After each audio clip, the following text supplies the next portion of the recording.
Baik, bismillahirrahmanirrahim. Assalamualaikum warahmatullahi wabarakatuh. Di sini saya akan mempresentasikan hasil dari penelitian jurnal saya yang berjudul Pemodelan Keterjangkauan Rumah Sakit dan Puskesmas di Kota Serang dengan menggunakan KINIT 3.0 dan Inverse Distance Weighting atau IDW dalam Sistem Informasi Geografis. Sebelum kita mulai, terlebih dahulunya saya di sini akan menjelaskan untuk KINIT 3.0 ini ya. Jadi KINIT 3.0 ini merupakan sebuah plugins atau tools yang ada pada aplikasi sistem informasi geografis yaitu QGIS atau Quantum GIS. Dan sebelumnya ya, perkenalkan dulu, nama saya Muhammad Suada Lafif. Saya mahasiswa S2 Program Studi Pendidikan Geografi Universitas Siliwangi, Kota Tasikmalaya. Dan di sini kita langsung mulai saja ya. Untuk latar belakangnya, ini terdapat 3 poin yang diantaranya adalah yang pertama ketimpangan akses fasilitas kesehatan khususnya di wilayah perkotaan. Kemudian yang kedua adalah pertumbuhan penduduk yang menyebabkan tekanan pada pusat kota. Dan ketiga adalah pemerataan layanan kesehatan yang justru menjadi isu strategis khususnya dalam hal pembangunan wilayah. Kemudian untuk rumusan masalahnya di sini terbagi menjadi 2 bagian. Yang pertama adalah bagaimana pola keterjangkauan fasilitas kesehatan khususnya yang ada di Kota Serang. Kemudian yang kedua adalah bagaimana integrasi model pemetaan berbasis KINIT 3.0 dan juga IDW khususnya digunakan dalam pemerataan layanan kesehatan. Sedangkan untuk tujuan penelitiannya ya, yang pertama adalah menganalisis pola keterjangkauan spasial ya, baik itu di rumah sakit dan juga puskesmas. Kemudian yang kedua adalah menguji efektivitas integrasi KINIT 3.0 dan juga IDW. Dan terakhir adalah memberikan rekomendasi terutama dalam hal pemerataan layanan kesehatan berbasis spasial. Untuk metode penelitiannya, yang pertama mulai dari pendekatan. Untuk pendekatan dalam penelitian ini ya menggunakan kuantitatif deskriptif terutama dalam hal berbasis sistem informasi geografis atau SIG. Sedangkan untuk datanya di sini saya akan mengambil data sekunder yang dimana nanti datanya itu ada beberapa data yang digunakan seperti data jaringan jalan, kemudian data fasilitas kesehatan dan juga kepadatan penduduk. Kemudian yang ketiga adalah analisis. Untuk analisis di sini kurang lebih ya ada 3 analisis yang akan saya gunakan ya. Yang pertama adalah KINIT 3.0, kemudian ada lagi Inverse Distance Weighted dan juga Kernel Density. Nah ini untuk tambahan, Kernel Density ini nanti saya akan menggunakan peta kepadatan penduduk ya atau density penduduk ya terutama yang ada di wilayah Kota Serang. Nah Kernel Density ini nantinya yang akan saya analisis adalah pola pemukiman atau kepadatan penduduknya terhadap fasilitas kesehatan. Untuk Inverse Distance Weighted ini dan juga KINIT 3.0 ini nanti untuk data KINIT 3.0 ini menggunakan CloudPoint. Tuh, ya. Dari CloudPoint ini nanti akan dilanjutkan lagi dengan menggunakan Inverse Distance Weighted terutama dalam hal tampilan ya pola keterjangkauan. Salah satunya seperti itu. Kemudian untuk softwarenya, di sini softwarenya saya menggunakan aplikasi QGIS atau Quantum GIS versi 3.16 yaitu Hanover. Dan untuk proses analisis datanya ini terbagi menjadi 5 bagian. Yang pertama adalah pengumpulan data dari Badan Pusat Statistik atau BPS dan juga Inagea Portal. Dan untuk data BPS di sini ya nantinya akan diinput ya dan akan dimasukkan ke dalam sebuah attribute table. Dan untuk Inagea Portalnya di sini saya menggunakan untuk format file SAP ya atau format file vector. Kemudian untuk yang kedua adalah plotting lokasi fasilitas kesehatan. Di sini ya ada dua software yang saya gunakan yaitu software Microsoft Excel dan juga Google Maps. Nah, Google Maps ini nanti saya akan mengambil titik koordinat, sedangkan untuk Microsoft Excel-nya ya di sini akan saya ubah font filenya itu menjadi CSV, terutama untuk plottingan atau hasil poin ya, terutama untuk dimasukkan ke dalam sebuah peta. Yang ketiga adalah analisis KINIT 3.0.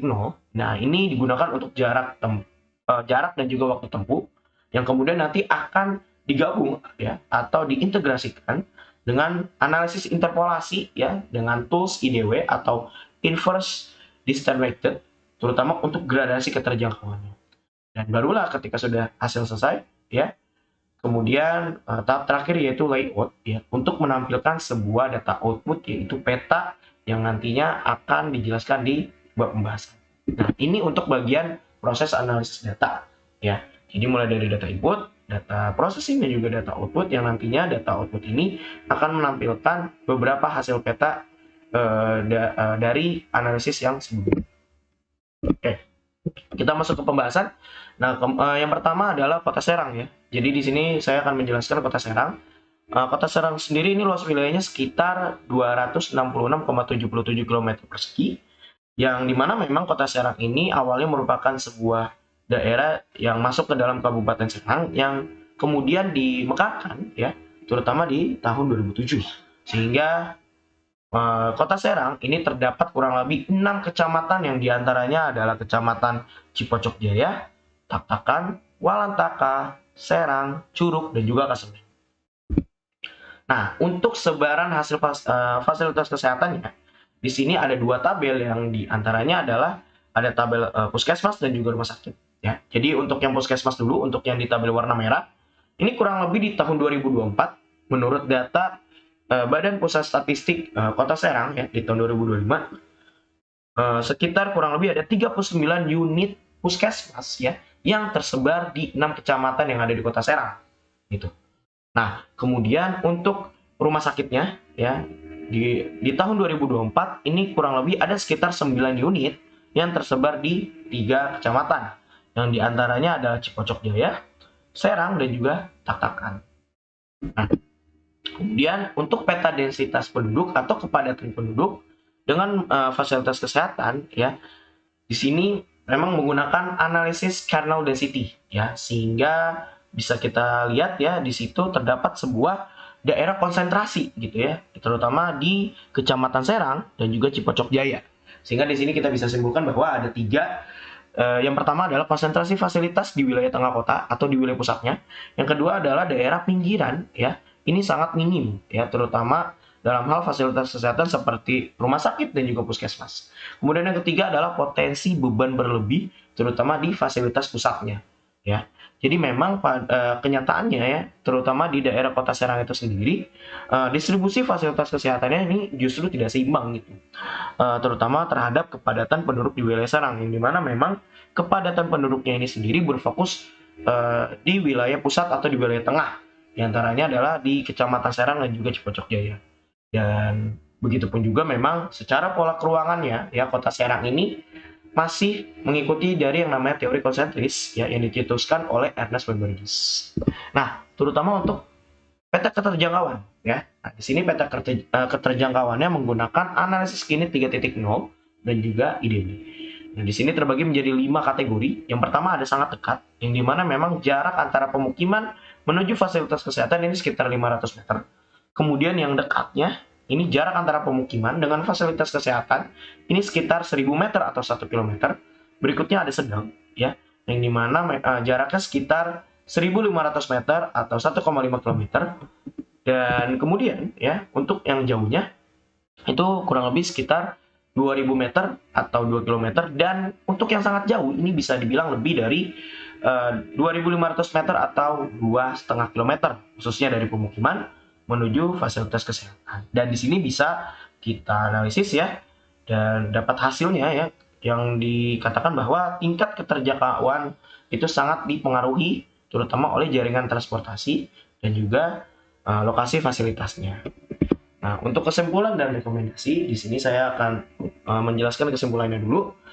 Oke, untuk kesimpulannya kurang lebih yang pertama adalah akses fasilitas kesehatan di Kota Serang ini justru belum merata. Ya, yang kedua adalah pusat kota ini justru memiliki akses fasilitas yang sangat tinggi, namun untuk di wilayah pinggiran ini akses fasilitasnya sangat rendah. Kemudian yang ketiga adalah pengintegrasian antara Kinit 3.0 dan juga IDW atau Inverse Distributed ini sangat efektif, terutama untuk analisis spasial. Ya, salah satunya adalah analisis networking dan juga buffering. Dan untuk rekomendasinya di sini ya, yang pertama adalah perlu adanya penambahan pembangunan puskesmas, terutama di daerah pinggiran seperti daerah Kasemen. Yang kedua adalah perlu adanya pembangunan rumah sakit ya, terutama di daerah pinggiran. Kalau kita melihat tadi untuk di tabel data BPS ya, kurang lebih ada 3 kecamatan ya, yang dimana tidak ada layanan fasilitas rumah sakitnya, yaitu di Kecamatan Kasmen, kemudian di Kecamatan Walantaka, dan juga Curug, yang memang notabene-nya adalah wilayah pinggiran. Ya. Yang ketiga adalah perlu adanya penambahan ruas jalan di setiap pinggiran wilayah kecamatan yang ada di kota Serang. Baik, itu dari saya. Sebelumnya terima kasih ya atas waktunya. Mungkin itu saja saya cukupkan. Kurang lebih mohon maaf. Wassalamualaikum warahmatullahi wabarakatuh.